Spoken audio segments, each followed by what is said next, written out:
Vamos à segunda das chamadas epístolas gerais, a Epístola de Tiago.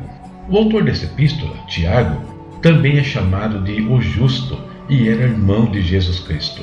Tiago não se converteu até depois da ressurreição de Jesus.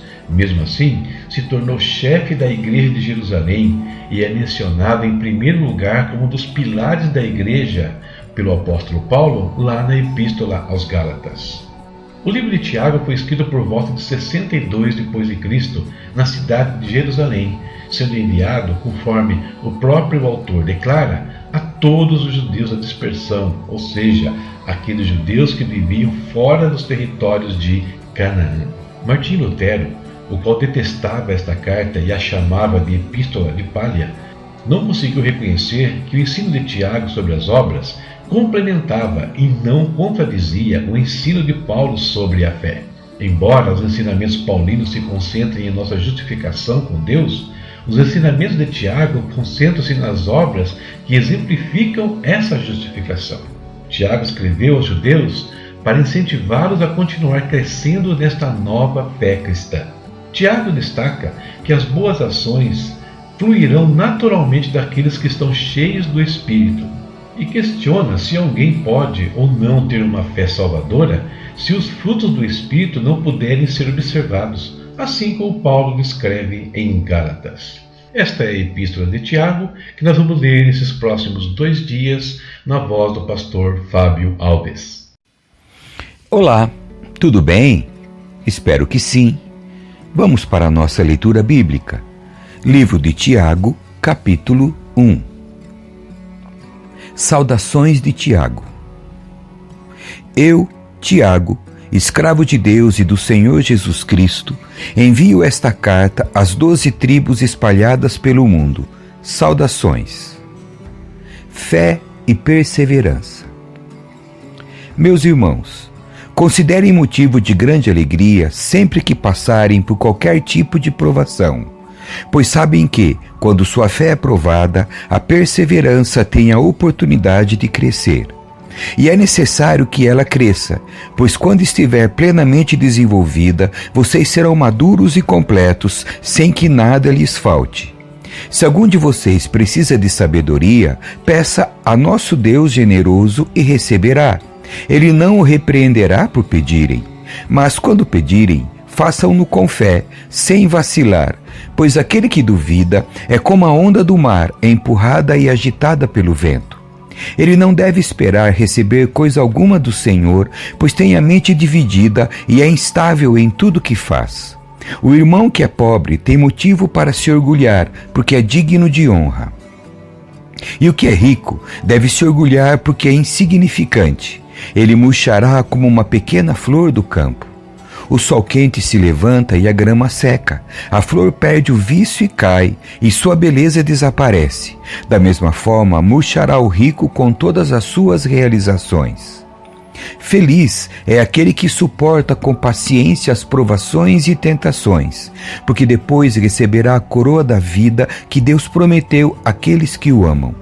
E quando vocês forem tentados, não digam, esta tentação vem de Deus, pois Deus nunca é tentado a fazer o mal, e Ele mesmo nunca tenta alguém. A tentação vem de nossos próprios desejos, que nos seduzem e nos arrastam.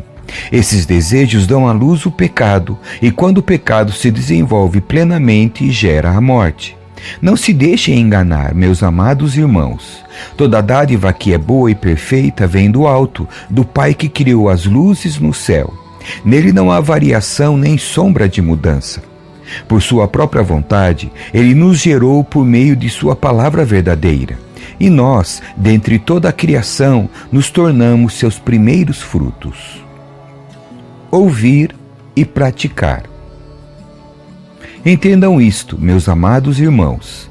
Estejam todos prontos para ouvir, mas não se apressem em falar nem em se irar. A ira humana não produz a justiça divina. Portanto, removam toda a impureza e maldade e aceitem humildemente a palavra que lhes foi implantada no coração, pois ela tem poder para salvá-los. Não se limitem, porém, a ouvir a palavra, ponham-na em prática. Do contrário, só enganarão a si mesmos. Pois se ouvirem a palavra e não a praticarem, serão como aquele que olha para o espelho, vê a si mesmo, mas assim que se afasta, esquece como era sua aparência. Se, contudo, observarem atentamente a lei perfeita que os liberta, perseverarem nela e a puserem em prática, sem esquecer o que ouviram, serão felizes no que fizerem. Se algum de vocês afirma ser religioso, mas não controla a língua, engana a si mesmo e sua religião não tem valor. A religião pura e verdadeira aos olhos de Deus, o Pai, é esta: cuidar dos órfãos e das viúvas em suas dificuldades e não se deixar corromper pelo mundo. Capítulo 2. Advertência contra o preconceito. Meus irmãos, como podem afirmar que têm fé em nosso glorioso Senhor Jesus Cristo se mostram favorecimento a algumas pessoas? Se, por exemplo, alguém chegar a uma de suas reuniões vestido com roupas elegantes e usando joias caras, e também entrar um pobre com roupas sujas, e vocês derem atenção ao que está bem vestido, dizendo-lhe: sente-se aqui nesse lugar especial, mas disserem ao pobre: fique em pé ali ou sente-se aqui no chão, essa discriminação não mostrará que agem como juízes guiados por motivos perversos? Ouçam, meus amados irmãos, não foi Deus que escolheu os pobres deste mundo para serem ricos na fé? Não são eles os herdeiros do reino prometido àqueles que o amam? Mas vocês desprezam os pobres. Não são os ricos que oprimem vocês e os arrastam aos tribunais? Não são eles que difamam aquele cujo nome honroso vocês carregam? Sem dúvida, vocês fazem bem quando obedecem à lei do reino, conforme dizem as Escrituras: ame seu próximo como a si mesmo. Mas, se mostram favorecimento a algumas pessoas, cometem pecado e são culpados de transgredir a lei. Pois quem obedece a todas as leis, exceto uma, torna-se culpado de desobedecer a todas as outras. Pois aquele que disse: não cometa adultério, também disse: não mate. Logo, mesmo que não cometam adultério, se matarem alguém, transgredirão a lei. Portanto, em tudo que disserem e fizerem, lembre-se de que serão julgados pela lei que os liberta. Não haverá misericórdia para quem não tiver demonstrado misericórdia, mas se forem misericordiosos, haverá misericórdia quando forem julgados. A fé sem obras é morta. De que adianta, meus irmãos, dizerem que têm fé se não a demonstram por meio de suas ações? Acaso esse tipo de fé pode salvar alguém?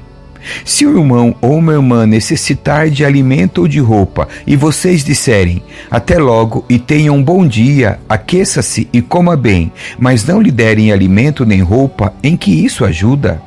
Como veem, a fé por si mesma, a menos que produza boas obras, está morta. Mas alguém pode argumentar: uns têm fé, outros têm obras. Mostre-me sua fé sem obras, e eu, pelas minhas obras, lhe mostrarei minha fé. Você diz crer que é um único Deus. Muito bem. Até os demônios creem nisso e tremem de medo. Quanta insensatez! Vocês não entendem que a fé sem as obras é inútil? Não lembram que nosso antepassado Abraão foi declarado justo por suas ações quando ofereceu seu filho Isaque sobre o altar? Como veem, sua fé e suas ações atuaram juntas, e assim as ações tornaram a fé completa. E aconteceu exatamente como as Escrituras dizem: Abraão creu em Deus e assim foi considerado justo. Ele até foi chamado amigo de Deus. Vejam que somos declarados justos pelo que fazemos e não apenas pela fé. Raabe, a prostituta, é outro exemplo. Ela foi declarada justa por causa de suas ações, quando escondeu os mensageiros e os fez sair em segurança por um caminho diferente. Assim, como o corpo sem fôlego está morto, também a fé sem obras está morta. Amém. Que Deus abençoe a sua leitura. Tchau.